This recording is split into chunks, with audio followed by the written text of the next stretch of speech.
kita bisa buat Medan sebagai prototipenya. Bagaimana semuanya bisa mendapat keuntungan yang besar.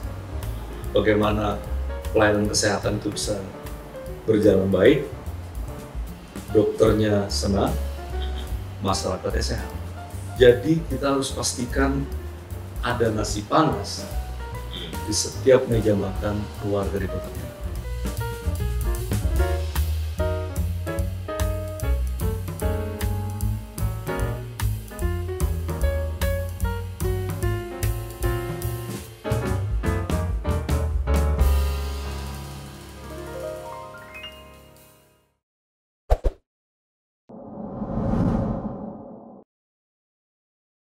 Assalamualaikum warahmatullahi wabarakatuh.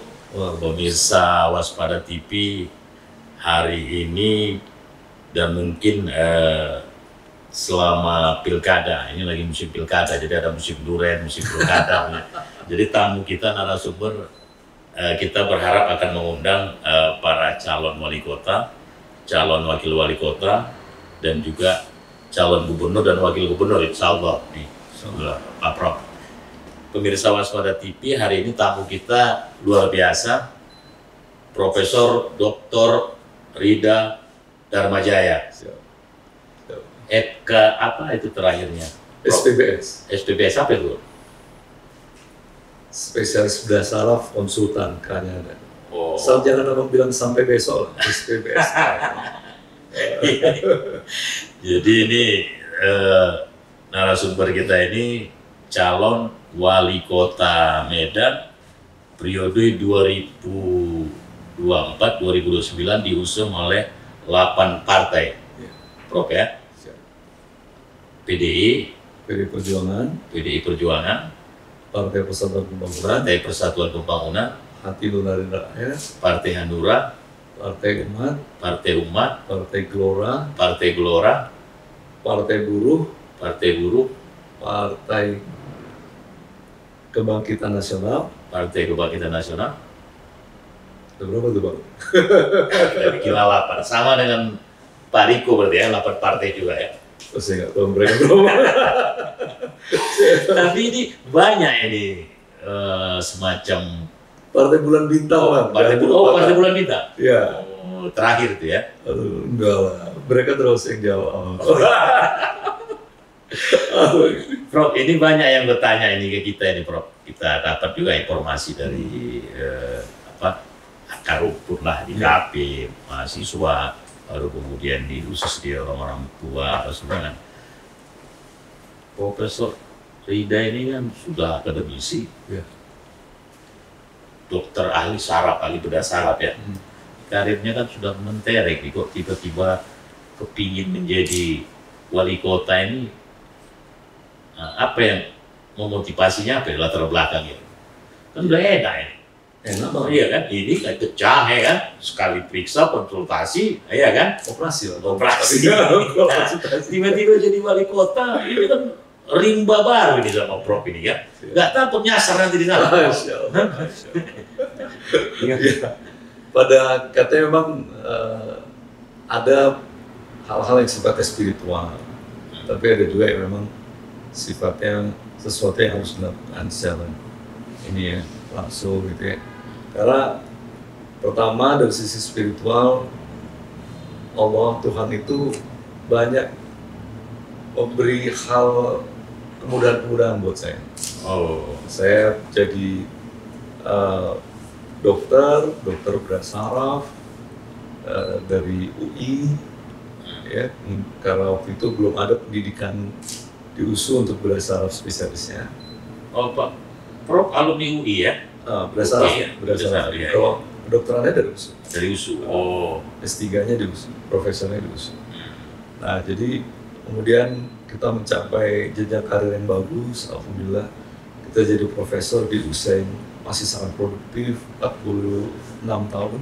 oh, Jadi terus kita kalau jadi bedah saraf itu kita awalnya berpikir saya mau jadi yang terbaik di bidang ini, top of the cream, kan? Jadi yang terbaik.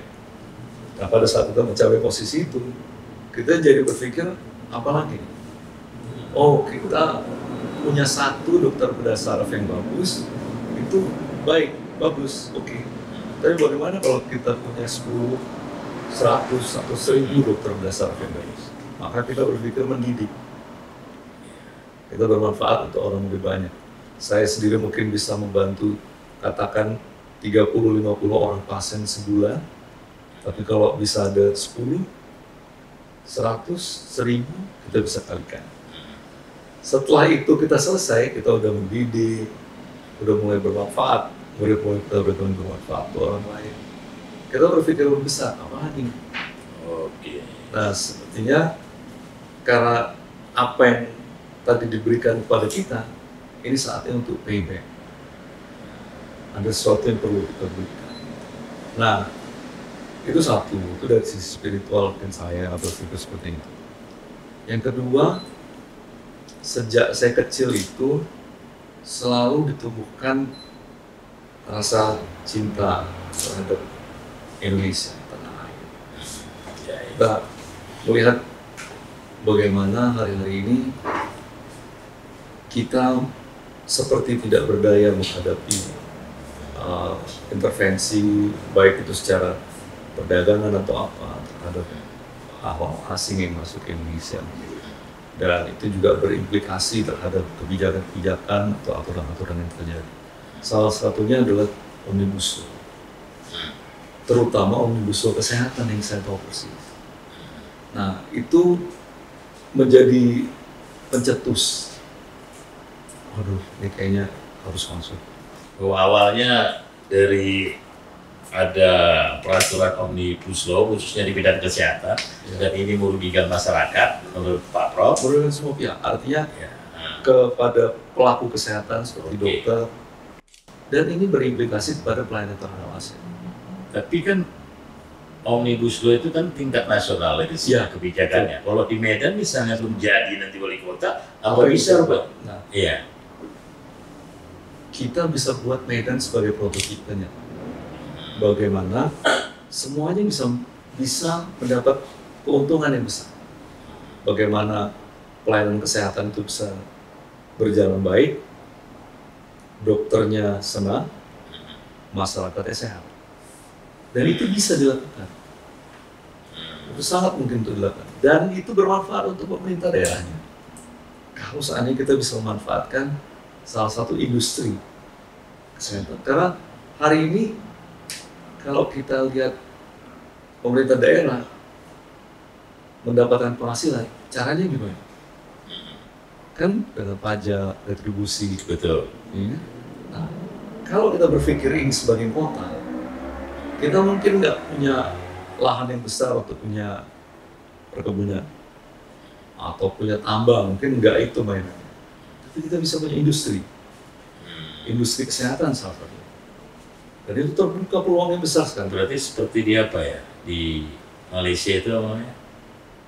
Seperti ya orang Indonesia ini kan, iya, seperti itu. Bisa. Sekarang kita ada medical tourism, tapi ya nggak, saya kira masih jauh daripada apa yang bisa kita. Apa problem utama menurut Pak Prof Medan ini? Itu tadi kuliah ini kan dokter bedah. Ya. Apa sama ini bedah kota Medan sama bedah? Bedah itu kan sebelumnya harus dianalisis ini kan, apa penyakitnya begini, bagaimana solusinya, apa orang infrastrukturnya atau apa semua, bagaimana tipnya, yang bedah kan begitu, apa obatnya, anestesi biar apa kan gitu. Kalau Medan ini menurut Prof ini tadi sudah ada terlihat situ loh, tapi saya lihat kan di situ yang pertama itu industri kesehatan. Mungkin bisa didetailkan industri kesehatan itu seperti apa sebenarnya sehingga bisa dapat income bagi Medan kan maksudnya itu.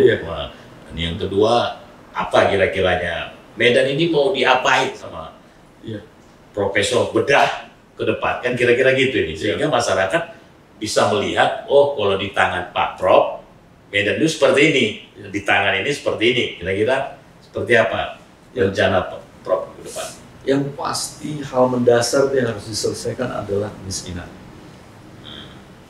Jadi memang agak spektrumnya jadi lebih lebar gitu. Karena tadi bicara kita dari industri dulu, dan baru kita masuk ke hal dasar. Kemiskinan itu yang pasti. Itu jadi kita harus pastikan ada nasi panas di setiap meja makan keluarga di kota Medan. Maksudnya apa itu ada nasi? Pertama, kalau dilihat secara primitif aja, bahwa tidak boleh ada yang lapar. Itu yang pertama. Tapi lebih dari itu, filosofi nasi panas itu sebenarnya menunjukkan bahwa ada seorang ayah Ya. atau suami yang mampu menyediakan beras di rumah. Oke. Dan ada istri atau ibu yang memasak di rumah. Oke. Dan ada anak-anak yang siap menikmati itu sendiri. Jadi ada struktur keluarga yang terbangun di sini. Berasnya dapat dari mana? Itu apa rencana Pak? Nah, yang terbaik memberdayakan keluarganya, kepala keluarga itu. Jadi ambil contoh misalnya, contoh kasus. Kita ada anak dengan rambutnya pirang, umur 3-4 tahun rambutnya pirang. Bilang anggota cap, rambut pirang lah. Itu kan menunjukkan dia kurang gizi. Respon primitif kita, kasih makan anak itu. Ya. Tapi kalau kita tahu, kita lihat kondisi keluarganya. Abangnya juga, abangnya itu sekolah. Abangnya kakaknya misalnya, kakak abangnya tadi gimana? Kita sangat khawatir kalau mereka terjebak dalam prostitusi. Ibunya di mana? Bisa jadi pun seperti itu. Bapaknya di mana? Bapaknya yang mabuk. Apa yang terjadi sebenarnya dalam keluarga ini? Kita harus lihat bahwa problem sebenarnya adalah kemiskinan itu. Kenapa terjadi kemiskinan itu? Karena keluarganya tidak berdaya. Nah itu secara bicara. Misalnya kalau mereka nelayan, apa problem nelayan? Masalah soal disubsidi yang sulit tidak. Misalnya zona tangkapnya dengan mesin-mesin berkekuatan berapa dimasuki oleh kapal dengan mesin berkekuatan yang besar, sehingga mereka kalah bersaing. Sampai di darat jual ikannya harganya murah. Jadi oke lah, itu tadi problemnya itu kemiskinan, dan ini berdampak ya. Kemiskinan itu berdampak ke kesehatannya, ke peningkatan atau variasi atau inovasi dia mencari kerja, kan seperti itu, dan ke hal-hal lain. Nah, saya mungkin tambah sedikit. Kalau seandainya ini kita bantu bekerja sama dengan orang-orang lokal yang misalnya punya kemampuan yang baik, bagaimana kita diskusikan agar soal subsidi ini bisa mereka dibantu. Kemudian zona tangkap, kemudian kita bisa potong jalur distribusi ikan sehingga mereka bisa mendapatkan kesehatan. Mereka jadi berdaya. Kira-kira kalau ini keluarga, si kepala keluarga tadi mampu menghasilkan punya penghasilan, anaknya pasti nggak kurang gizi, Bang. Abangnya tadi pasti sekolahnya lancar. Itu kan di tingkat nelayan. Ya contohnya nelayan. Kalau melihat yang sudah alami, orang Medan asli ya, lahir besar di Medan. Memang sudah darahnya itu Medan banget. Artinya sudah hurufnya itu sudah ketangkap bagaimana namanya dan bahasanya, logatnya semuanya kan. Oke, tingkat melawan itu kan. Tapi yang saya tangkap berarti di program utama Prof ini adalah bagaimana membuat ada penyerapan tenaga kerja, ya. Pemberdayaan kalau nelayan misalnya membantu di situ mulai terkait dengan pencarian sehari-hari mereka, nelayan mulai dari subsidi solar, baru kemudian meluaskan daya tangkap ikannya seperti itu kan. Baru membuat regulasi kapal besar untuk seperti itulah kira-kira kan. Tapi secara umum yang saya tangkap berarti meningkatkan daya beli masyarakat, kira-kira begitu ya. Meningkatkan kemampuan dia untuk berproduksi. Kemampuan dia untuk berproduksi. Ya. Artinya siapapun dia, profesinya apa, karirnya apa, kalau dia punya dia akan bisa survive, betul ya kira-kira. Betul. Oke, itu dari sisi program peningkatan pemberdayaan masyarakat, output itu ada daya beli lah ya. Oke. Yang lain yang Prof lihat itu dari Medan kita sekarang ini apa kira-kira? Ya, yang kedua yang saya tadi sampaikan bahwa kita Medan perlu melihat bahwa kita perlu mencari hal yang lain untuk mendapatkan satu penghasilan buat PR kita. Itu dari salah satu Industri kesehatan. salah satu industri. Salah satu. Ya. Bukan hanya itu. Jadi industri kesehatan tadi saya sampaikan sama abang ya. Kalau mau didetailkan lagi, misalnya hari ini kita punya UHC, punya self health governance, kan? Abang pakai KTP bisa berobat ke rumah sakit, dan itu nggak boleh ditolak. Oh itu programnya? Bukan, itu sudah ada. Medan, Medan. Oke. Lebih bagus dok kalau gitu. Bagus. Tapi apakah orang yang berobatnya bisa sembuh? Oh. Harus ada audit sebenarnya, audit medik terhadap pelayanan.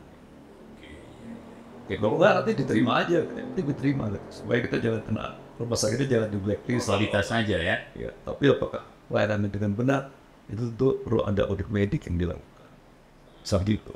Tapi bukan itu sebenarnya titik tekannya kalau kita bicara industri. Kan UHC ini dikerjasamakan dengan BPJS. Tuh. Berapa tanggungannya? Berapa juta jiwa tanggungannya? Penduduk Medan berapa? 2 juta sekian. 2 juta sekian. Abang pernah tahu ada asuransi dengan tanggungan 2 juta sekian? Berapa banyak asuransi di Indonesia yang punya tanggungan 2 juta sekian? 10 aja kalau abang bisa sebutin. Artinya, even kita bisa buat BPJS. Itu industri bang, industri bukan hanya sekedar kesehatan, tapi industri BPJS. BPJS kita bisa lihat. Nah, yang kedua, hari ini bang, ada nanti di kaki Gunung Sinabung yang jalan ke Medan. Begitu dia datang ke Medan, masuk lewat Pancur, terus dia sampai ke simpang yang mau ke Pangkalan Mansur, ring road itu. Belok kanan dia ke Pangkalan Mansur, terus dia sampai ke Amplas, terus naik tol langsung ke Kuala Namu, terbang di Pekingan. Coba untuk memperoleh kesehatan. Artinya ada pasar premier untuk pelayanan kesehatan yang nggak mikir UHC, nggak mikir BPJS, dia punya uang. Ini kemana tabungan? Rumah sakit umum daerah kita mana? PRAD sama rumah sakit Pentirjan di Labuan. Kira-kira bisa menampung nggak premier bisnis? Tapi oke, menarik yang Prof bilang. Cuman kan persoalannya dari sisi infrastruktur kesehatan, fasilitas bangunan terkadang memang hampir sama ya, nggak beda-beda jauh. Ini kan persoalan trust ini, Prof. Ya persoalan. Kalau misalnya berobat di sini orang tak yakin sembuh. Padahal fasilitas infrastruktur alat itu kalau sakit itu juga. Ya, Oh enggak juga ya. Karena kalau bicara industri kesehatan kan itu ada pasar. Industri ini kan berarti Ada pasar. memang ini ada profit kan, Ya. ada yang dijual, ada pemasukan, dan ini sisanya dibagi untuk saving. Inilah untuk infrastruktur, bangun jalan, bangun apa, pasarnya lokal aja sebenarnya sudah kaya, kita nggak perlu orang berobat dari luar ke sini. Ya. Orang lokal berobat di sini aja sebenarnya udah bisa. Kira-kira gitu. Betul, Pak. Jadi kita bukan tidak tertutup kemungkinan kita untuk membangun satu fasilitas yang bertaraf internasional. Saya sampaikan ke abang misalnya, hari ini saya selama ini di Adam Malik di bagian berasal, saya bisa bicara tentang pelayanan berdasar di rumah sakit umum pusat Haji Adam. Itu saya bisa bicara sama abang. Abang boleh tanya apa yang bisa dilakukan Pimen, apa yang kami nggak bisa lakukan dari itu semua. Berdasar apa ya? Saya nggak bicara, oh makanannya dibanding Pimen ke sana. Iya, bukan. Saya nggak itu. Saya bicara pelayanan berdasar. Apa operasi yang bisa kita lakukan, apa yang mereka bisa. Gitu saya bisa pegang itu. Karena itu saya yang kerjakan. Jadi artinya kita punya kemampuan di situ. Bahwa trust yang perlu dibangun jelas trust yang perlu dibangun. Tapi kita punya kemampuan itu. Lebihnya dari sisi kemampuan, oke. Keahlian dokter kita, profesor kita dengan mereka ini sama Nggak sama, Bang. kapasitasnya. Artinya kita bisa di atas mereka. Bahkan di atas mereka itu oke. Terus kemudian peralatan Kita support. enggak, maksudnya sama nggak dengan di sini? Kalau saat ini, kita masih bisa mengatakan kurang lebih. Tapi ada hal-hal yang bisa kita perkuat. Jelas kita harus lakukan investasi di peralatan. Dan itu masih mungkin kok. Oke, dalam 5 tahun kalau dikasih amanah Pak Prof. Ini ya, dalam 5 tahun kalau dikasih amanah, bisa nggak kita bikin di Medan ini menjadi kota dengan industri kesehatan? Artinya dari sisi fasilitas, dari sisi tenaga ahlinya, kemudian terbangun trust, kemudian ini bisa ada income baru yang dari kesehatan. Kalau selama ini keluar, malah ini kita untuk apa BPJS yang industri ini kan asuransinya ini kan biasa lah kan. Kalau itu siapapun yang megang bisa nih tuh. Itu juga. Tidak kan dia. Orang kan cuma ini kan aku juga ngelola duit Pak Prof ini kasih aku kesehatannya, kasih ke sini orang dokter ibarat. Cuma yang industri kesehatan yang ditangkap dari Pak Prof ini sama seperti kita jual produk baru dalam bentuk kesehatan, pelayanan, dan masyarakat puas dia sehat. Lalu sikap Menko Medan itu dalam konteks mendorong industri kesehatan di Medan Selatan itu apa kira-kira bayangan Pak Prof itu? Yang tadi seperti yang saya sampaikan. 5 tahun sangat lebih dari cukup. Sangat lebih dari cukup. Iya. Jadi kita bisa membawa, itu salah satu Bang, saya sampaikan tuh. Salah satu industri yang bisa kita lakukan, industri kesehatan. Dan abang lihat tadi, bahwa kalau itu kita lakukan, pasien itu hanya dari kota kita. Itu industri kesehatan. Bagaimana kita gini Pak, kita kota.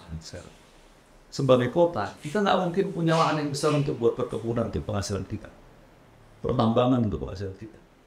Kita bisa buat kota seperti tadi, industri kesehatan, industri pariwisata. Walaupun yang punya Leuser atau punya Bukit Lawang itu langka, tapi itu masuknya dari Medan, Bang. Walaupun yang punya Danau Toba itu Tobasa yang punya, tapi mereka dari Medan, Bang. Walaupun yang punya Kuala Namu itu dari Serdang, tetap ke Medan. Artinya etalase pariwisata itu bisa dari Medan. Mereka akan spend di Medan. Kenapa nggak kita jadi hub untuk industri pariwisata ini? Dengan kondisi yang sekarang, infrastruktur, baru fasilitas, Medan ini layak untuk menjadi pusat kesehatan minimal Indonesia lah. Atau kan dekat nih Malaysia, Singapura, bisa nggak kita menarik pasar? Layak nggak? Atau cukup nggak? Nggak usah kita bicara sampai menarik pasar dari luar, dari Malaysia atau dari mana. Dengan kita aja. Oke, pasar lokal aja itu. Karena yang banyak kesana itu pasar lokal pada kita aja. Iya. Nah, itu. Bahkan kadang-kadang jual tanah orang berobat di sana. Ya, iya. Nah, itu jadi industri itu Pak. Kita harus bisa main di situ. Kita harus bisa main di industri pariwisata. Bahkan kalau ini berjalan baik, pendidikan. Cukup APBD-nya 8T loh kita. Loh, berarti lebih. Kita main di situ, kita Prof gimana ini kan? Ini 8T. Itu sementara kita berangkat dari APBD yang kemarin kan.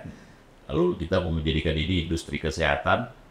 Selain bikin rakyat sehat, kemudian dapat lagi income negara kan gitu. Yeah. Tahapan itu seperti apa dengan APBD 8T itu lebih. Gimana pusatnya kira-kira?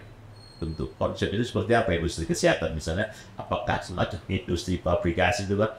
Tanjung Merawat ini pabrik misalnya gitu atau seperti itu? Cuma agak pada saya melihat yang pasti kalau untuk industri kesehatan yang pasti kita tuh harus punya satu rumah sakit. Kalau industri ya yang premier tadi kan, satu rumah sakit yang bertaraf. Itu dulu. Satu aja dulu. Satu dulu. Tapi lengkap semuanya di situ. Tapi lengkap di situ. Karena itu sentralnya nanti. Dan kalau ini berkembang, kita akan berdaya. Berarti dibangun lagi atau yang sudah ada dibangun gitu? Kita bangun baru. Oh, dibangun baru. 2 tahun itu. Oke. Berarti mesti ngobrol lah, Bro. Kalau cuma untuk itu ya, kalau cuma Lah, 5 tahun bangun udah semuanya fasilitas, baru 5 tahun lagi, real apa kan? itu bisa. Nah, eksekusi program itu 5 tahun kedua kan? 5 tahun udah cukup. 5 tahun lebih cukup tuh dokter. Karena itu memungkinkan sekali kan kita lihat peluang besar. Ya, itu immense sekali. Kalau tadi ya bicara industri kesehatan dari dua sisi tadi. Pertama, bagaimana kita menjadi tadi yang bilang tadi bagian dari insurance-nya. Yang kedua itu pelayanan kesehatan bertaraf internasional. Jadi itu mungkin kita. Tapi kita memang kalau kita merubah sesuatu yang sudah terjadi itu sulit. Tapi membangun sesuatu yang baru itu mungkin. Oke. Jadi pemirsa Waspada TV itu tadi programnya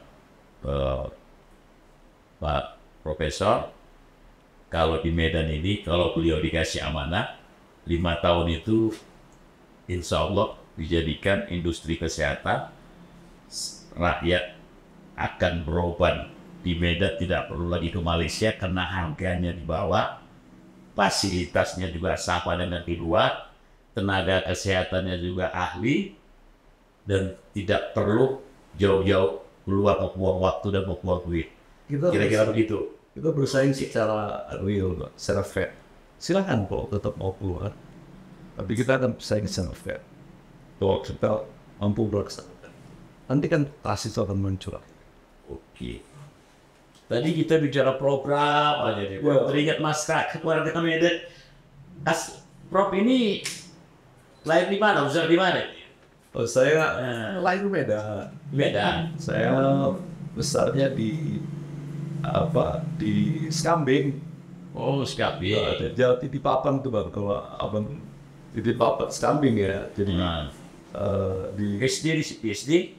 Nah, memang jadi dulu kan daerah Papan tuh masih pinggir lah ini. Pinggiran kota Medan. Tapi memang ibu saya itu eager-nya itu semangatnya untuk pendidikan anak-anak itu luar biasa. Ibu apa orang tua? Ibu saya dokter, bapak saya waktu itu bapak saya masih PNS. Jadi waktu itu teman-teman saya itu sekolah di dekat-dekat rumah gitu. Tapi ibu saya tuh pengen ini harus sekolahnya bagus. Jadi saya disekolahin ke sekolah elit lah. Biar yang penting sekolah untuk anak pun berapapun keluar walaupun kita nggak makan, begitulah prinsip. Ya. Jadi waktu itu saya sekolah di halaman TK, SD, SMP itu di halaman. Nah, jadi bapak saya ngantar saya naik Vespa, mirip skuter lah ya, skuter tapi bukan Vespa sebenarnya, mereknya Bajaj gitu. Skuter Bajaj ya, jadi diantar kita pagi-pagi. Waktu saya masih sendiri ya sekolah sebelum adik saya ikut. Yang lainnya pergi mobil ya taruh. Bukan, setelah mereka ikut, jadi kita udah punya mobil. Mobilnya Datsun 120 ya. Terus saya diantar sekolah. Nah itu gabungnya kan tentu sama teman-teman yang memang dari sisi ekonominya jauh lebih tinggi. Kita seperti itu kondisinya. Nanti pulang sekolah itu gaulnya sama anak-anak kampung. Jadi saya mandi sungai. Berarti dua sisi ya. Dua sisi. Bergaul dengan anak orang berada, kita tidak gagap karena memang di sekolah. Begitu pulang gaul sama orang kembali, meloncat sungai. Gini. Nah, sekali gitu. Jadi itu dulu ada gang sampai sekarang masih, tapi sekarang udah jadi jalan namanya. Dulu kan rezeki, sekarang jadi jalan rezeki. Ujung jalan rezeki itu Sungai Skambing. Jadi kita mandi di situ, habis naik ke atas. Ke atas itu tinggal pilih, kalau ke kiri atau ke PTP, kompleks PTP. Nah, sekarang PTP 3. Kalau ke kanan, abang ke sekolah Pacabudi. Saya lebih suka ke Pacabudi. Manjat dari situ. Sekarang abang lebih milih depan oli jalan apa namanya? Kalau Merdeka itu 4 kantor abang nanti. Jangan oli foto. Sekarang lebih milih di situ. Berapa sekeluarga Pak? 3, saya anak pertama dari 3 bersaudara. Oh, anak pertama. Yang kedua di mana? Yang kedua dokter juga. Dokter juga. Oh, keluarga dokter. Yang kedua Dia berspesialis kulit. Adik saya laki-laki. Jadi adik saya itu kita panggil Agam itu kalau ditanya yang paling besar ya, kalau saya ditanya Rita yang paling besar, enggak, ini yang paling besar. Terus saya paling tua, karena dia lebih besar. Kalau yang nomor 3 itu Pipi, perempuan adik saya, dia di ekonomi dan sekarang dia ikut dengan bapak saya juga usaha. Kalau kakak, bro, orang rumah. Istri saya, Iya. istri saya profesor, Oh, guru besar juga. Iya. Wah, luar biasa ya. dokter Dokter juga. juga. Dina Kemalasari, dia spesialis gizi klinik, jadi spesialis. Apa yang menarik ini dari cerita keluarga Prof ini ya? Bapak PS ya, ibu juga dokter, yang ada 3 anaknya, ini kan cukup berhasil dalam tanda petik ya, dari sisi karir ini dokter semua, profesor, guru besar, tinggal di Sungai Skabik, daerah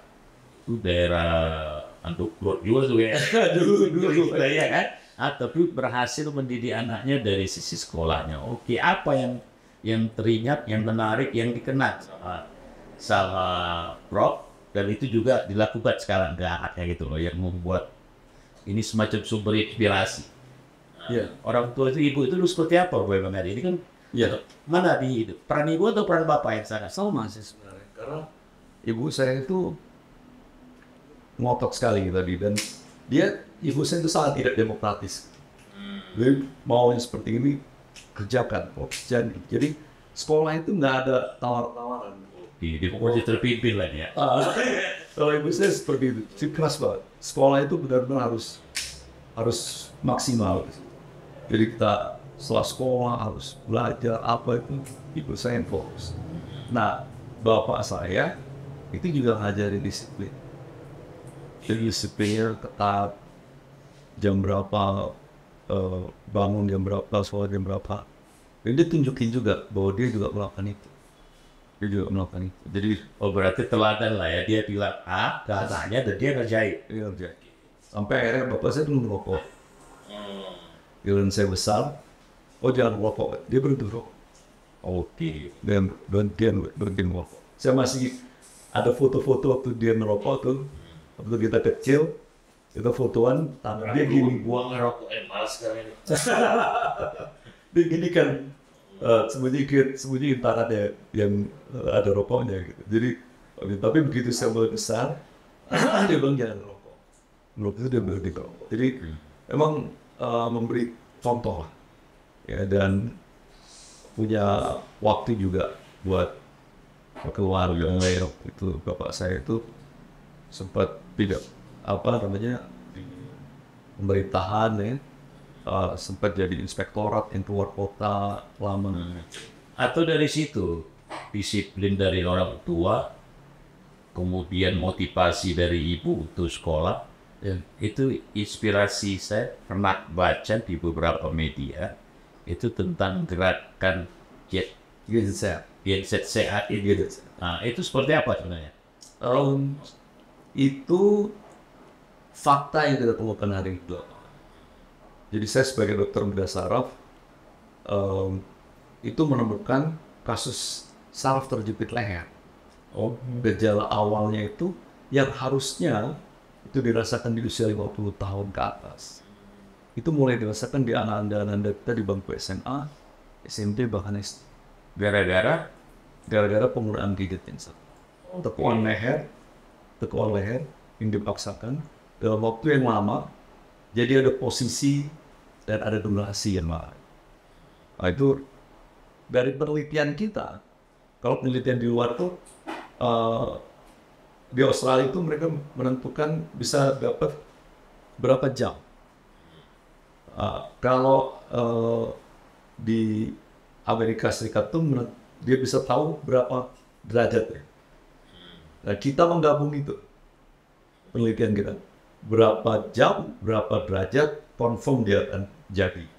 Harapannya apa? Jadi dalam konteks program ke depan, ya, karena saya baca itu ada sebelum mencalonkan juga itu sudah dilaksanakan oleh Pak Prof ya, kampanye dan juga sosialisasi tentang itu. Dalam konteks program ketika nanti menjabat, kaitannya dengan itu apa yang akan dilakukan oleh Pemko Medan nanti? Ya, itu bagus tuh Bang. Pertanyaan Abang tuh sebenarnya kita punya big picture di situ. Indonesia emas 2045. Tapi sekarang jujur aja Bang, banyak anak muda kita yang sekarang gak memandang itu. Ya ada anak muda yang menurut saya itu dia harusnya optimis karena dia karirnya berhasil. Tapi dia sendiri bilang, it seems like we are in this sinking ship. Jadi kita seperti dalam kapal yang bakal tenggelam. Dia di ada kapal itu, I cannot even see the seashore. Gitu. Saya bahkan tidak bisa melihat tepian pantai dari sini. Karena kapal ini ungki. Nah saya tuh begitu banget. Dan emang kenyataannya seperti itu yang banyak terjadi di masyarakat sekarang. Apa ya lo lakukan? Nah, kalau bentuk misalnya programnya apa, kegiatannya apa? Ya, itu berhubungan dengan pendidikan tadi saya sampaikan. Jadi hari ini kita yang mengalami bonus demografi berhubungan dengan Indonesia 2045, Indonesia Emas 2045, ini menjadi target Bang. Ini tidak boleh terjadi. Karena kalau kita sangat produktif, bangsa ini jadi bangsa yang besar, sangat besar, luar biasa kemampuan kita. Dan itu harus mereka tak mau. Kalau itu terjadi, maka Indonesia yang kaya ini, Indonesia raya ini, betul-betul akan bangkit. Nah, apa yang kita bisa lakukan di sini dalam hal lokal? Tentu dalam kapasitas kita. Nah, kita harus jaga ini dari penyalahgunaan gadget aja. Caranya gimana? Caranya itu pertama, kita pastikan mereka tahu menggunakan gadget ini dengan cara yang benar. Kita nggak larang mereka dengan penggunaan gadget. Main game online apa segala macam. Tapi itu harus dijaga dengan cara yang benar. Berarti ada regulasi nanti dibuat. Ada regulasi. Berapa jam mereka boleh menggunakan. Dan satu hal itu kayak rokok ya, smoking area, gadget area kan gitu kan ya, semua orang boleh nih. Atau kira-kira seperti itu? Nggak seperti itu. Kalau itu nggak untuk anak-anak maksudnya ya? Iya. Kalau itu artinya dia bisa memainkannya selama mungkin selama di situ. Ada juga dibikin durasinya, gadget area kalau menit gitu kan. Jadi maksud saya hari ini keluarga itu punya peran penting. Kita kalau nggak punya kemampuan membuat regulasi, bentuknya himbauan, jangan. Lalu misalnya bayangkan kalau seandainya kita bisa buat sekolah itu full day, anaknya masuk pagi, pulangnya sore, pulang udah maghrib. Tapi nggak boleh ada PR di situ. Semua selesai di sekolah. Dan harus disubstitusi makanan bergizi baik itu di sekolah. Oh berarti pas lah program Pak Prabowo ini ya, program makan siang gratis itu ya? Ya artinya bukan Pak Prabowo, tapi artinya memang itu harus dilakukan. Supaya jangan sampai nanti mereka full day di sekolah, tapi kondisi fisiknya menurun. Nah, pulang dari sekolah, tinggal mandi segala macam, udah sholat maghrib kan? Iya. Belajar. Masuk habis maghrib dia makan malam sholat isya, belajar dikit atau main lah katakan di situ, udah capek ngantuk dia harus bangun pagi lagi tidur. Yang terjadi sekarang orang tuanya pude ya, mulai pagi. Oke bang, ini Prof menarik ini ngobrol sama Prof, apalagi ini persoalan kesehatan kan, karena jarang beberapa kali pilkada adalah beberapa satu kandidat yang dokter tapi tidak yang betul-betul ahli. Kebetulan Medan alhamdulillah ini kita bersyukur ada satu calon profesor guru besar yang memang ahli di bidang kesehatan, dan memang salah satu programnya itu adalah program kesehatan untuk Medan ini. Itu menurut Prof yang harus dibenahi, karena itu sumber intinya ya, kalau saya bisa kerja, bisa cari duit, bisa semuanya, kira-kira kan gitu. Ini menyikapi pilkada serentak 2024 kira-kira terakhir ini, Prof kan? Karena waktu kita terbatas ini, karena kalau kita teruskan bisa sekarang aja udah pagi. Apa himbauan lah ke masyarakat Kota Medan terkait Pilkada 2024 dari Profesor? Ya, hari ini kita tentu berharap mendapatkan pemimpin terbaik dari Pilkada yang akan kita laksanakan. Tentu hasil yang baik itu perlu proses yang baik. Kalau prosesnya berjalan dengan jujur dan adil, ya, maka insya Allah kita akan menghasilkan pemimpin yang terbaik. Ya. Tapi kalau kita berbicara bahwa hari ini cara-cara yang bisa dilakukan adalah dengan cara-cara money politics, maka tentu kita akan ketemu bukan pemimpin terbaik, tapi penyuap terbaik. Nah, tentu itu akan menjadi masalah di 5 tahun ke depan. Karena kalau penyuap terbaik berpikirnya adalah bagaimana mengembalikan modalnya secepat mungkin. Nah, saya mengajak semuanya untuk kita memilih mencari pemimpin yang terbaik. Bicara kalau memang sesuatu yang kita rasakan hari ini, kita melihat ada hal-hal yang kurang berkenan dengan kondisi kita perlu perubahan. Ayo, ini saatnya kita melakukan sesuatu untuk Medan yang lebih bisa berbudaya. Kita bisa menikmati tinggal di Kota Medan. Dan kita bisa feeling safe sebagai masyarakat. Untuk bisa menikmati Kota Medan sebagai bagian dari rumah kita yang indah yang bisa Oke, terima kasih Prof atas kesediaan waktunya, bincang-bincangnya. Mungkin tadi sibuk tes kesehatan sampai jam tengah 12 nih pemirsa. Kami ini diskusi podcast dengan Prof ini udah tengah 12, tapi beliau komitmen tetap datang. Dan setengah satu. Oh, udah tengah 1. Sekali lagi terima kasih kepada Profesor, sehat dan sukses selalu. Merdeka. Merdeka.